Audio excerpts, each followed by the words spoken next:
우리는 매일 아침 눈을 뜨자마자 마치 중독자처럼 스마트폰을 찾아 헤맵니다. 알람을 끄고 메시지를 확인하고 소셜미디어를 스크롤하며 하루를 시작하는 겁니다. 그런데 이상하게도 아무리 잠을 자도 피곤하고 아무리 쉬어도 머릿속이 맑아지지 않는 경험을 누구나 해봤을 겁니다. 이것은 단순히 몸이 피곤해서가 아니라 우리의 정신 에너지가 어딘가로 새어나가고 있다는 강력한 신호입니다. 우리가 학교에서 배우는 것은 수학 공식이나 영어 단어, 역사적 사건들 뿐입니다. 하지만 정작 내 머릿속에서 일어나는 생각의 폭풍을 어떻게 다스릴지, 내 마음이라는 거대한 도구를 어떻게 운전해야 하는지에 대해서는 그 누구도 알려주지 않았던 겁니다. 그래서 우리는 평생을 내 마음의 주인이 아니라 마음이 시키는 대로 끌려다니는 노예로 살아가게 되는 것이죠. 천재 물리학자 니콜라 테슬라는 이런 말을 남겼습니다. 우주의 비밀을 알고 싶다면 에너지와 주파수, 그리고 진동의 관점에서 생각하라는 겁니다. 이 말은 단순히 물리학 법칙을 설명하는 것이 아니라 우리 인생의 작동 원리를 꿰뚫는 통찰입니다. 우리가 가진 에너지는 무한하지 않으며 마치 배터리처럼 한정된 자원이라는 사실을 먼저 인정해야 합니다. 연력학 제일 법칙에 따르면 에너지는 새로 생성되거나 소멸하지 않고 오직 형태만 바뀔 뿐입니다. 즉, 우리가 하루 동안 쓸 수 있는 정신적 에너지는 아침에 눈을 떴을 때 이미 정해져 있다는 뜻이죠. 그런데 우리는 이 소중한 에너지를 어디에 쓰고 있는 걸까요? 대부분의 사람은 자신의 에너지를 타인의 시선이나 지나간 과거에 대한 후회, 혹은 오지 않은 미래에 대한 막연한 불안감에 낭비하고 있는 겁니다. 마치 구멍난 물통에 물을 붓는 것처럼 우리는 끊임없이 에너지를 흘려보내고 있고 그 결과 저녁이 되면 녹초가 되어 쓰러지는 악순환을 반복하는 것이죠. 이 문제를 해결하기 위해서는 가장 먼저 마음과 인식이라는 두 가지 개념을 명확하게 구분해야 합니다. 대부분의 사람은 마음이 곧 나 자신이고 내가 곧 마음이라고 착각하며 살아갑니다. 하지만 이것은 마치 내가 스마트폰 그 자체라고 믿는 것과 같은 엄청난 오류입니다. 우리는 스마트폰을 사용하는 사용자이지 스마트폰 기계 자체가 아니라는 사실을 기억해야 합니다. 이해를 돕기 위해 아주 직관적인 비유를 하나 들어보겠습니다. 우리의 마음을 거대한 놀이공원이라고 상상해 보는 겁니다. 이 놀이공원 안에는 수많은 구역이 존재합니다. 어떤 구역은 분노라는 이름이 붙어 있고 어떤 구역은 질투, 또 다른 구역은 기쁨이나 행복 혹은 우울이라는 이름표가 붙어 있는 것이죠. 그리고 이 놀이공원 안에는 둥둥 떠다니는 빛나는 구슬이 하나 있습니다. 이 빛나는 구슬이 바로 인식, 즉 우리의 의식입니다. 이 구슬은 자유자재로 움직이며 놀이공원의 이 구역, 저 구역을 옮겨 다닐 수 있는 능력을 갖추고 있는 겁니다. 만약 이 빛나는 구슬이 분노의 구역으로 들어가면 그 구역에 불이 켜지고 우리는 분노라는 감정을 생생하게 느끼게 됩니다. 이때 우리는 나는 화가 났다라고 말하지만 엄밀히 따지면 이것은 틀린 표현입니다. 정확하게 말하자면 나의 인식이 분노의 구역에 머물고 있다라고 표현해야 맞는 것이죠. 반대로 이 구슬을 행복의 구역으로 옮기면 분노의 구역은 불이 꺼지고 우리는 행복감을 느끼게 되는 원리입니다. 즉, 우리는 어떤 감정 그 자체가 아니라 그 감정을 비추는 빛나는 구슬을 쥐고 있는 주인이라는 사실을 깨달아야 합니다. 하지만 문제는 우리가 이 구슬을 통제하는 훈련을 한 번도 받아본 적이 없다는 데 있습니다. 우리는 하루 종일 외부의 자극에 이리저리 휘둘리며 구슬을 놓치고 사는 겁니다. 친구가 툭 던진 말 한마디에 구슬은 순식간에 짜증의 구역으로 끌려가고 인스타그램 속 화려한 사진을 보면 질투의 구역으로 구슬이 빨려 들어갑니다. 이것은 내가 원해서 간 것이 아니라 외부의 자극이 내 인식을 납치해 간 것이나 다름없는 겁니다. 우리가 집중력을 잃는 이유는 집중하는 법을 몰라서가 아니라 산만해지는 연습을 너무나 완벽하게 해왔기 때문입니다. 생각해보면 우리는 하루 24시간 중 잠자는 시간을 제외하고 깨어있는 시간의 대부분을 산만함을 연습하는 데 쓰고 있는 겁니다. 우리는 알게 모르게 산만함의 전문가가 되어버린 것이죠. 뇌과학에서는 이것을 신경가소성이라고 부릅니다. 우리 뇌는 반복되는 패턴에 따라 신경회로를 재배선하는 특성이 있습니다. 뇌는 이렇게 학습하게 됩니다. 한 곳에 오래 머무는 것은 위험하다. 자꾸 옮겨 다녀야 안전하다는 겁니다. 그래서 손전등을 한 곳에 고정하기가 점점 어려워지는 것이죠. 정원에 물을 주는 장면을 떠올려 보겠습니다. 물 뿌리개로 물을 주면 그곳에 있는 모든 것이 자랍니다. 꽃도 자라고 잡초도 자랍니다. 물은 꽃과 잡초를 구별하지 않습니다. 그저 물이 닿는 곳은 무엇이든 자라날 뿐입니다. 우리의 에너지도 똑같습니다. 우리가 부정적인 생각에 인식을 두면 그 생각은 커지고 긍정적인 목표에 인식을 두면 그 목표가 현실이 됩니다. 에너지는 선과 악을 구별하지 않습니다. 그저 인식이 머무는 곳에 흘러들어갈 뿐입니다. 그렇다면 우리 삶은 무엇일까요? 지금 이 순간 우리의 모습은 지난 수년간 우리가 무엇에 집중했는지를 그대로 보여주는 결과물입니다. 무섭지만 동시에 희망적인 이야기이죠. 왜냐하면 이것은 우리가 미래를 바꿀 수 있다는 뜻이기도 하니까요. 만약 지금부터 우리가 인식을 통제하고 에너지를 의도적으로 투자한다면 1년 후 우리 삶은 완전히 달라질 수 있습니다. 그런데 대부분의 사람들은 아침에 눈을 뜨면 에너지 탱크가 가득 차 있죠. 그리고 하루 종일 주변 사람들과 상황들에게 에너지를 퍼붓습니다. 의미 없는 대화에, 걱정에, 분노에, 불안에 에너지를 쏟아붓는 겁니다.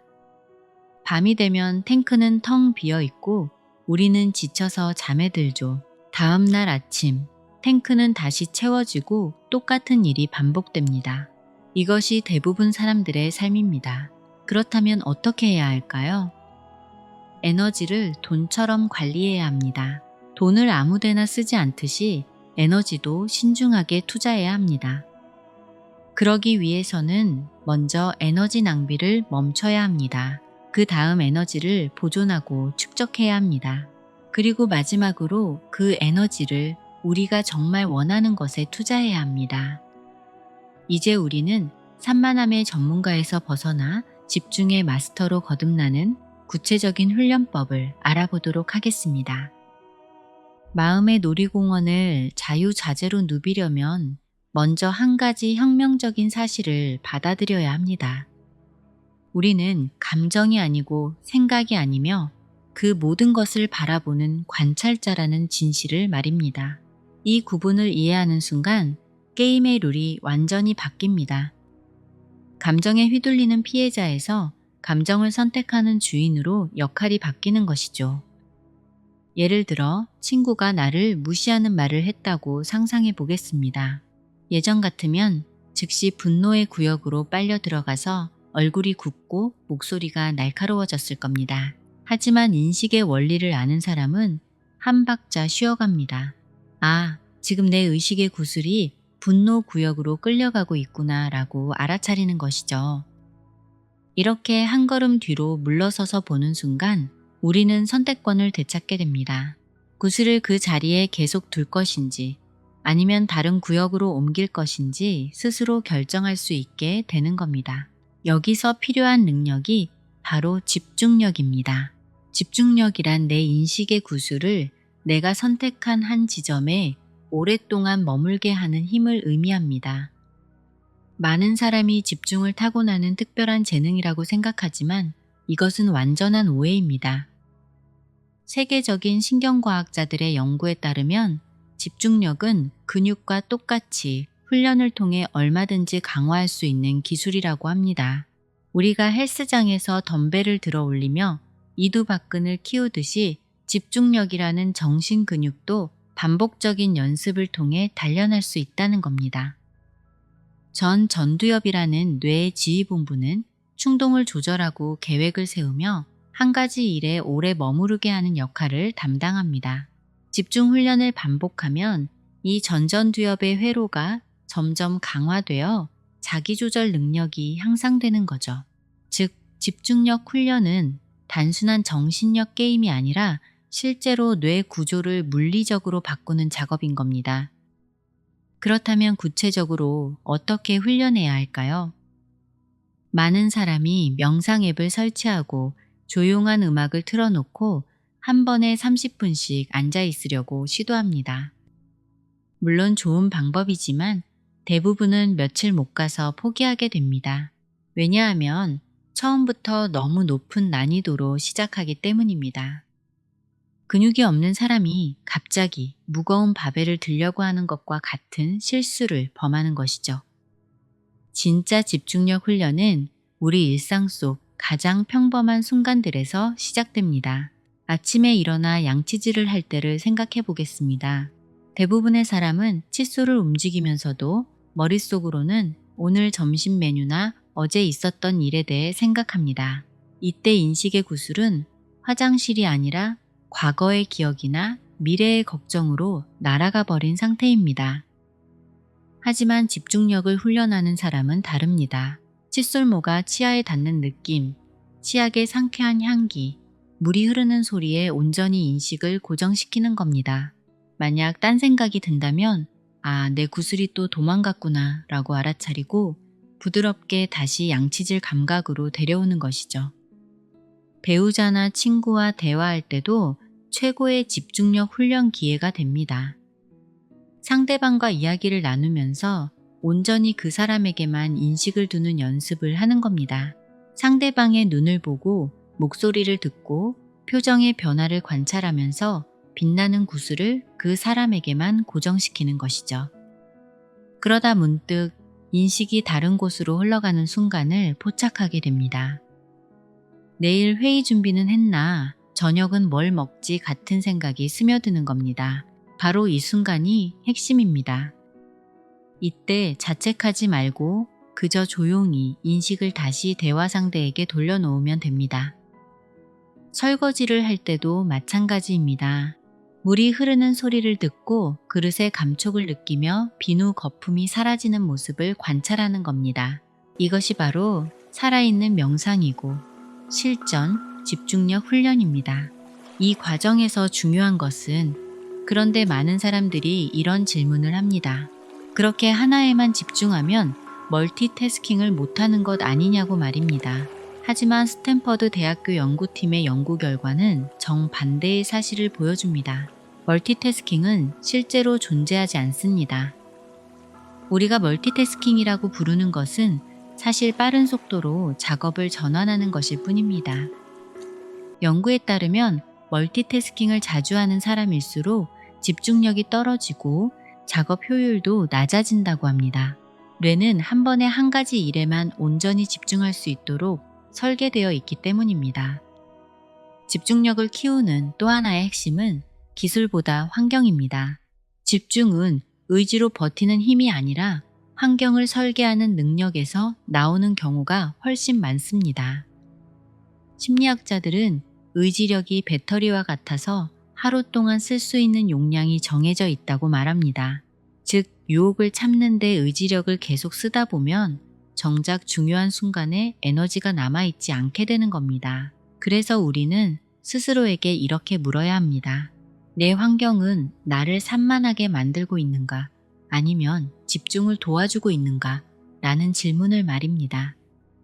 책상 위에 알림이 쏟아지는 스마트폰이 놓여 있다면 이것은 집중력 테스트가 아니라 고문에 가깝습니다. 많은 사람들이 스마트폰이나 소셜미디어를 집중력의 적이라고 생각합니다. 물론 틀린 말은 아니지만 정확히 말하자면 기술 자체가 문제는 아닙니다. 진짜 문제는 우리가 기술의 주인이 아니라 노예가 되어버렸다는 데 있습니다. 스마트폰이 알림음을 내면 우리는 조건반사처럼 화면을 확인합니다. 이것은 마치 파블로프의 개가 종소리만 들으면 침을 흘리는 것과 같은 원리입니다. 우리는 알림음이라는 자극에 자동으로 반응하도록 훈련된 것이죠. 하지만 만약 우리가 스마트폰을 도구로 사용한다면 이야기는 완전히 달라집니다. 알림을 모두 끄고 내가 필요할 때만 스마트폰을 켜서 원하는 정보를 찾는 겁니다. 이렇게 되면 스마트폰은 우리 삶을 방해하는 존재가 아니라 삶을 풍요롭게 만드는 훌륭한 도구가 됩니다. 집중력을 키우는 것이 인생의 공격이라면 에너지가 새나가지 않게 하는 수비도 반드시 필요합니다. 그것이 바로 삶의 단순화입니다.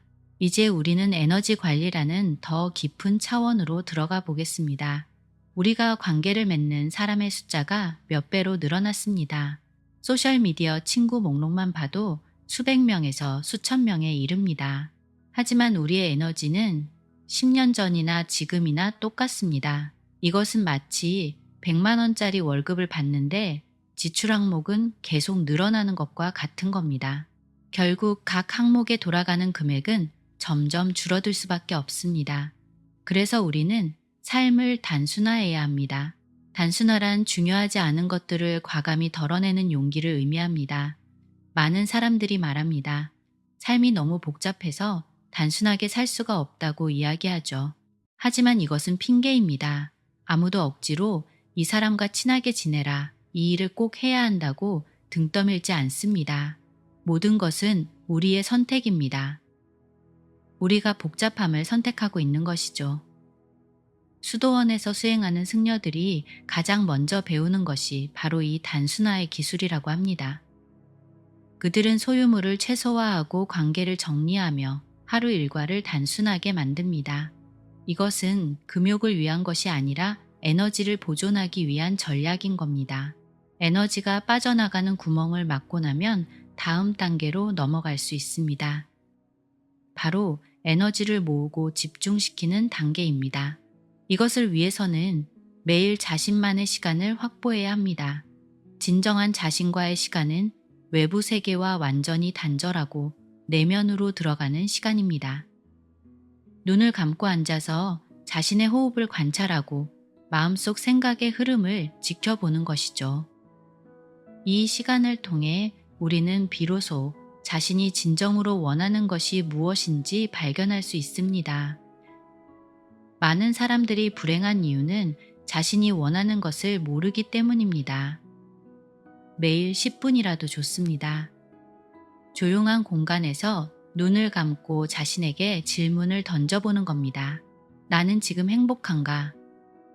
내가 정말 원하는 삶은 무엇인가? 내 에너지를 어디에 쓰고 싶은가? 하고 말입니다. 이런 질문들에 대한 답을 찾다 보면 삶의 방향이 점점 명확해집니다. 그리고 그 방향을 향해 에너지를 집중할 수 있게 되는 것입니다. 원하는 방향이 정해졌다면 이제 그 방향으로 에너지를 꾸준히 보내는 구체적인 실행 기술을 배울 차례입니다. 이것이 바로 자기 암시와 상상력 그리고 감정 에너지를 활용한 실전 마인드셋 훈련입니다. 이를 통해 우리는 단순히 집중하는 사람이 아니라 인생을 주도적으로 창조해 나가는 진정한 마스터가 될 수 있습니다. 이제 우리는 마음의 놀이공원을 완전히 장악할 수 있는 최종 무기를 손에 넣을 차례입니다. 바로 자기 암시라는 강력한 도구를 말이죠. 많은 사람들이 자기 암시를 단순한 긍정적 사고나 위안거리로 오해하지만 이것은 뇌를 물리적으로 재프로그래밍하는 과학적 기술입니다. 현대 신경과학 연구에 따르면 우리 뇌는 실제 경험과 생생한 상상을 거의 구분하지 못한다고 합니다.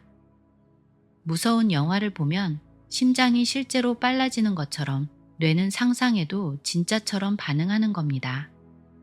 이 원리를 이용하면 우리는 아직 오지 않은 미래를 미리 경험하고 그에 맞게 뇌 구조를 바꿀 수 있습니다. 자기 암시에는 반드시 포함되어야 할 4가지 핵심 요소가 있습니다. 첫 번째 요소는 긍정적인 언어입니다. 나는 산만하지 않다가 아니라 나는 집중력이 강하다라고 말해야 합니다. 뇌는 부정어를 인식하지 못하고 그 뒤에 오는 핵심 단어에만 반응하기 때문입니다. 그래서 우리는 현재형으로 원하는 모습을 선언해야 합니다. 나는 내 에너지를 완벽하게 통제하는 사람이다. 나는 내가 선택한 곳에 인식을 고정할 수 있다는 식으로 말입니다. 두 번째 요소는 선명한 시각화입니다. 말만으로는 충분하지 않습니다. 집중력이 뛰어난 미래의 내 모습을 마치 고화질 영화를 보듯 생생하게 머릿속에 그려야 합니다. 어떤 표정을 짓고 있는지, 어떤 자세로 앉아 있는지, 주변 환경은 어떤지까지 구체적으로 상상하는 겁니다. 뇌과학자들은 시각 정보가 언어 정보보다 훨씬 강력하게 기억에 각인된다고 말합니다. 올림픽 금메달리스트들을 연구한 스포츠 심리학자들은 공통점을 발견했습니다. 그들은 실제 경기 전에 머릿속으로 완벽한 경기를 수백 번 반복해서 상상했다는 겁니다.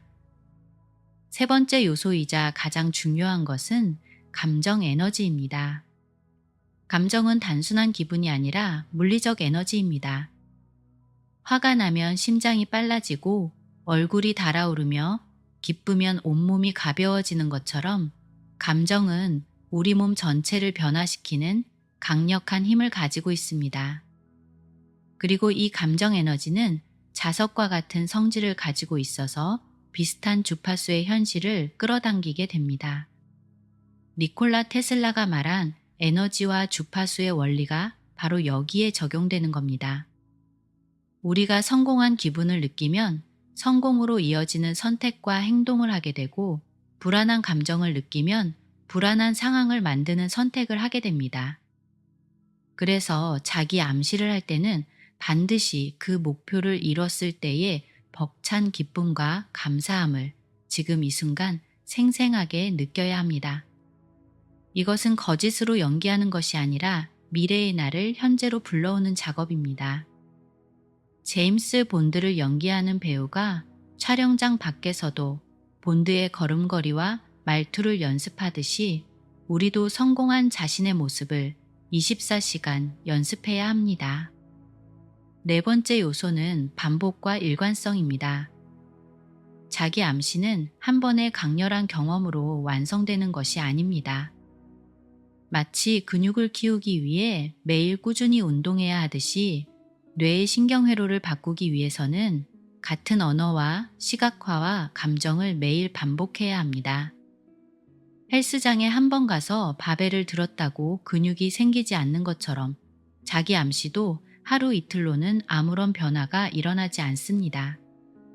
하지만 매일 아침 눈을 뜨는 순간과 밤에 잠들기 직전 딱 5분씩만 투자해서 같은 언어를 말하고 같은 장면을 상상하고 같은 감정을 느끼는 것을 반복한다면 뇌는 서서히 그것을 현실로 받아들이기 시작합니다. 신경과학자들은 잠들기 직전과 막 깨어나는 순간을 특별히 주목합니다. 이 시간대에 우리 뇌는 알파파와 세타파 상태에 놓이는데, 이때가 바로 외부의 정보가 잠재의식 깊숙이 가장 강력하게 각인되는 황금 시간대이기 때문입니다. 그래서 수도승들이 새벽과 저녁에 수행을 집중하는 것도, 세계적인 성공한 사람들이 아침 루틴을 그토록 중요하게 여기는 것도 모두 이 원리를 본능적으로 알고 있었기 때문입니다. 반복은 단순한 성실함이 아니라 뇌를 물리적으로 재설계하는 가장 강력한 도구입니다. 처음에는 어색하고 가짜 같은 느낌이 들 수 있습니다. 때론 이런 생각이 들 수도 있습니다. 이게 정말 나한테 맞는 건지, 왠지 가짜 같고 어색한데 내가 잘하고 있는 게 맞나 하고 말입니다. 그 의심은 너무나 자연스러운 겁니다. 어색하다는 것은 낯설다는 뜻이고, 낯설다는 것은 지금껏 한 번도 가보지 않은 길을 걷고 있다는 뜻이기 때문입니다. 우리가 평생 산만함을 연습해온 것처럼 이제는 집중과 성공을 연습하기 시작한 것이고, 그 가짜 같은 느낌이야말로 뇌가 새로운 회로를 연결하고 있다는 살아있는 증거입니다. 이것이 바로 변화의 신호입니다. 우리 삶은 지금까지 우리가 에너지를 어디에 투자해 왔는지의 총합입니다. 지금 우리가 가진 능력, 관계, 성취, 심지어 성격까지도 모두 과거의 에너지 투자 결과물인 겁니다. 그렇다면 앞으로 1년 후, 5년 후, 10년 후의 우리 모습은 무엇이 결정할까요? 바로 지금 이 순간부터 우리가 에너지를 어디에 투자하느냐가 결정합니다. 이것은 희망적인 메시지입니다. 과거가 아무리 엉망이었다 해도 지금부터 에너지를 올바른 곳에 투자하기 시작하면 미래는 완전히 달라질 수 있다는 뜻이니까요. 이제 뇌를 프로그래밍하는 4가지 요소를 알았으니 이를 우리 일상에 적용하는 구체적인 루틴으로 만들어 보겠습니다. 지금까지 배운 자기 암시는 뇌를 바꾸는 강력한 도구입니다. 하지만 도구를 아는 것과 실제로 쓰는 것은 전혀 다른 이야기입니다. 이제부터는 그 도구를 삶 속에서 실제로 작동시키는 단계별 방법을 하나씩 살펴보겠습니다. 첫 번째 단계는 테슬라의 주파수 원리를 실전에 적용하는 것입니다. 우리가 원하는 목표는 특정 주파수를 가지고 있고 우리 자신도 특정 주파수로 진동하고 있습니다. 두 주파수가 일치할 때 공명이 일어나고 그것이 현실로 나타나는 것입니다. 이것은 마치 라디오 주파수를 맞추는 것과 같습니다. 내가 듣고 싶은 방송이 95.5MHz에서 송출되고 있다면 내 라디오를 정확히 95.5에 맞춰야 깨끗한 소리를 들을 수 있습니다. 95.3이나 95.7에 맞추면 잡음만 들릴 뿐입니다. 우리의 목표가 성공이라면 성공의 주파수에 내 에너지를 맞춰야 하고 행복이라면 행복의 주파수에 맞춰야 합니다. 그렇다면 실제로 어떻게 주파수를 맞출 수 있을까요? 먼저 아침 첫 5분을 설계하는 것입니다. 눈을 뜨자마자 스마트폰을 집어드는 대신 눈을 감은 채로 오늘 내가 원하는 하루의 모습을 생생하게 그려보는 겁니다. 뇌는 우리가 반복하는 말을 현실로 받아들이기 때문에 언어를 바꾸면 주파수가 바뀝니다. 또한 잠들기 전 딱 3가지만 오늘 감사했던 순간을 적어보는 감사 일기를 쓰는 것입니다. 감사는 현재 내가 가진 것에 인식을 두는 행위이고 이것이 풍요의 주파수를 만들어냅니다. 그리고 내 에너지를 빼앗는 것들을 의식적으로 줄여야 합니다. 부정적인 뉴스, 불평하는 사람들, 의미 없는 소셜미디어 스크롤은 우리의 주파수를 낮추는 강력한 방해물입니다. 마지막으로 이미 원하는 주파수로 살고 있는 사람들을 가까이 하는 것입니다. 에너지는 전염됩니다. 성장하는 사람 곁에 있으면 나도 모르게 그 주파수에 동조하게 되는 것이죠. 주파수를 맞추는 것은 단 한 번의 결심이 아니라 매일의 작은 선택들이 쌓여 만들어지는 삶의 방향입니다. 아무리 좋은 도구를 손에 쥐었다 해도 그것을 쓰는 과정에서 반드시 부딪히는 벽이 있습니다. 두 번째 단계는 변화의 고통을 이해하고 받아들이는 것입니다. 많은 사람들이 변화를 시도하다가 포기하는 이유는 변화가 고통스럽기 때문입니다. 하지만 이 고통은 잘못된 것이 아니라 성장의 신호입니다. 우리 뇌는 항상성이라는 원리로 작동합니다. 체온을 일정하게 유지하듯이 뇌도 기존의 패턴을 유지하려는 강력한 관성을 가지고 있습니다. 새로운 습관을 만들려고 하면 뇌는 위험 신호를 보냅니다. 그냥 예전처럼 하자고 속삭이는 것이죠.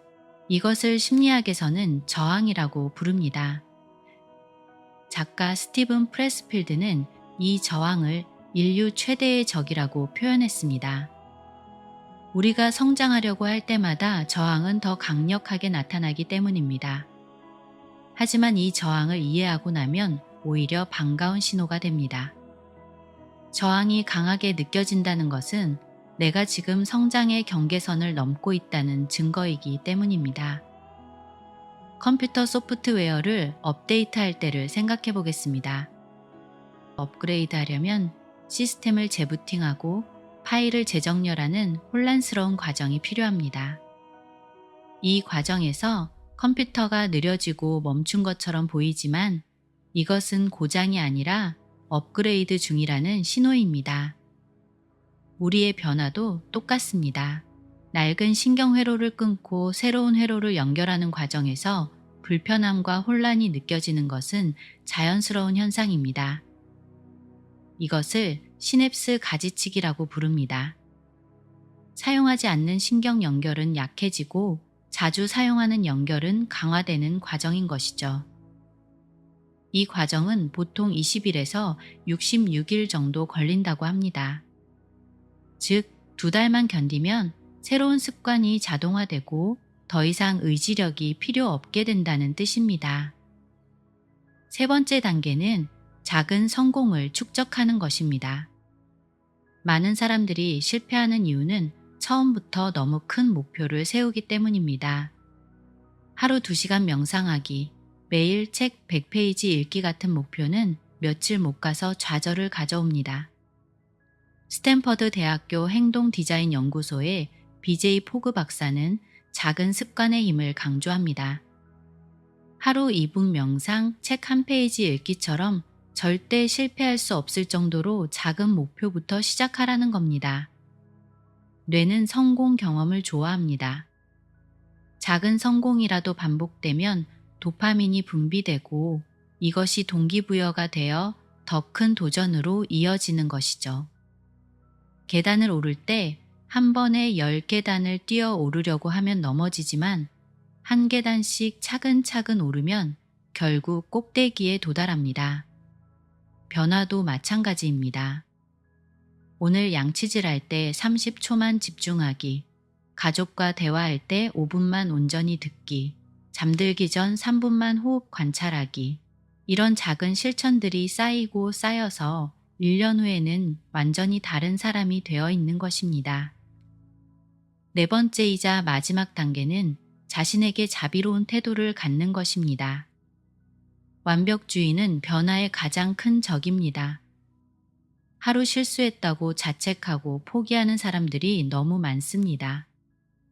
하지만 텍사스 대학교 심리학과 크리스틴 네프 교수의 연구에 따르면 자기 자비를 가진 사람들이 오히려 더 높은 성취를 보인다고 합니다. 실수했을 때 자책하는 대신 괜찮아, 다시 시작하면 되라고 말해주는 사람들이 장기적으로 더 지속적인 변화를 만들어낸다는 겁니다. 우리는 친구에게는 관대하면서 자신에게는 가혹합니다. 친구가 실수하면 괜찮아, 누구나 실수해라고 위로하면서 내가 실수하면 나는 왜 이 모양이야 라고 자책합니다. 이제 자신에게도 친구에게 하듯 따뜻한 말을 건네야 합니다.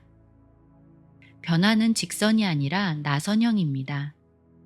때로는 뒤로 물러나는 것처럼 보이지만 전체적으로는 위로 올라가고 있는 것입니다.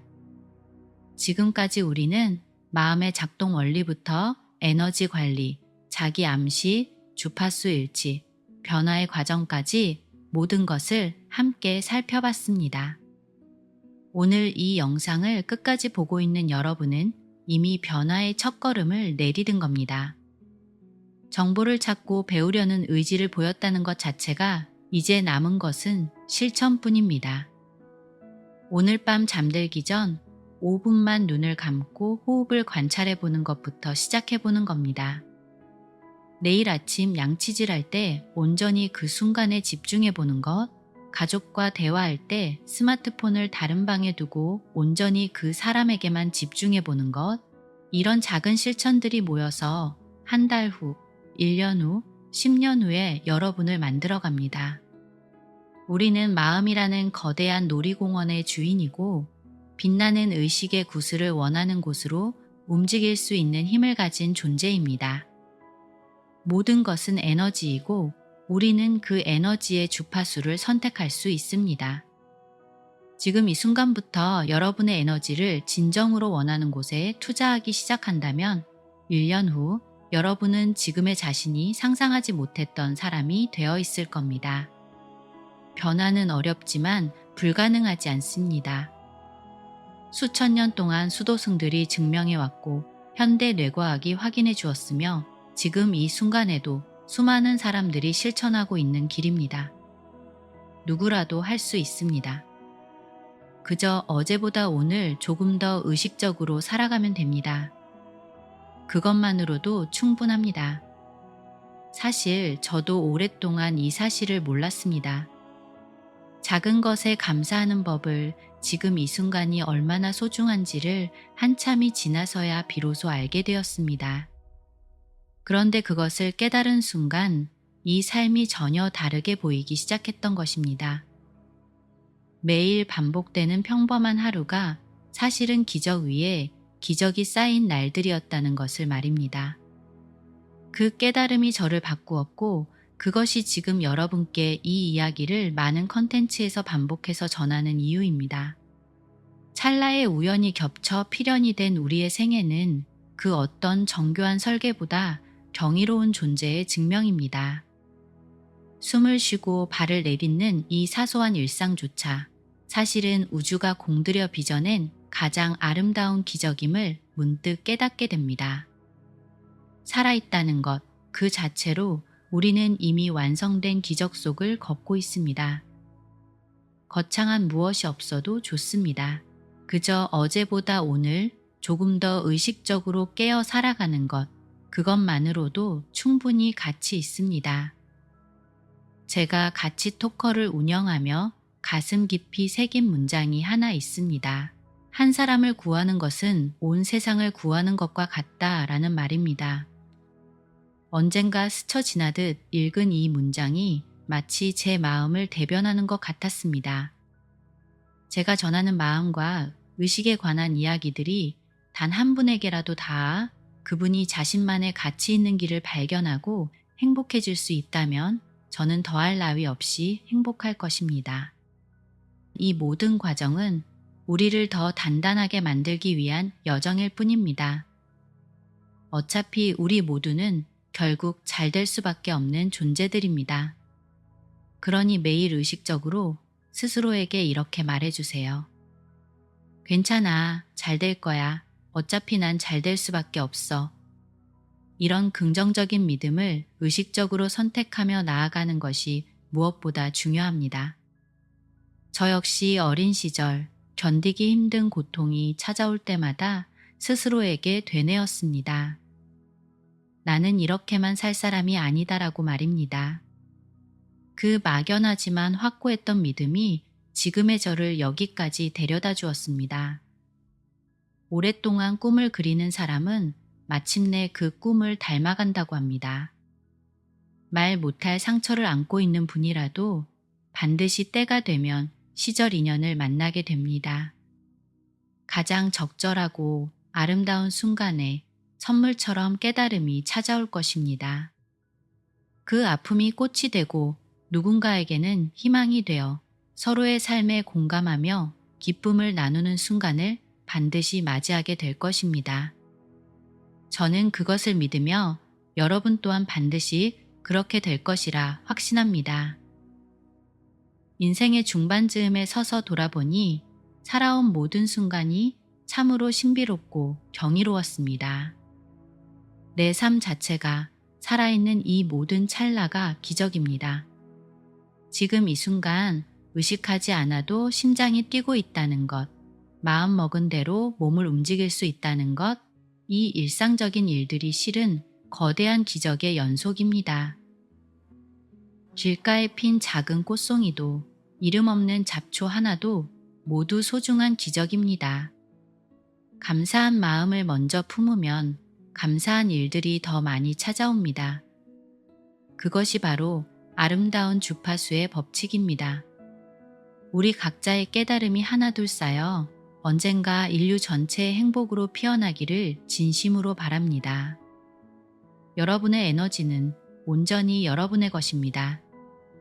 그 귀한 에너지를 조금만 더 정성스럽게 다듬고 보듬어 주세요. 당신의 삶은 이미 충분히 빛나고 있습니다.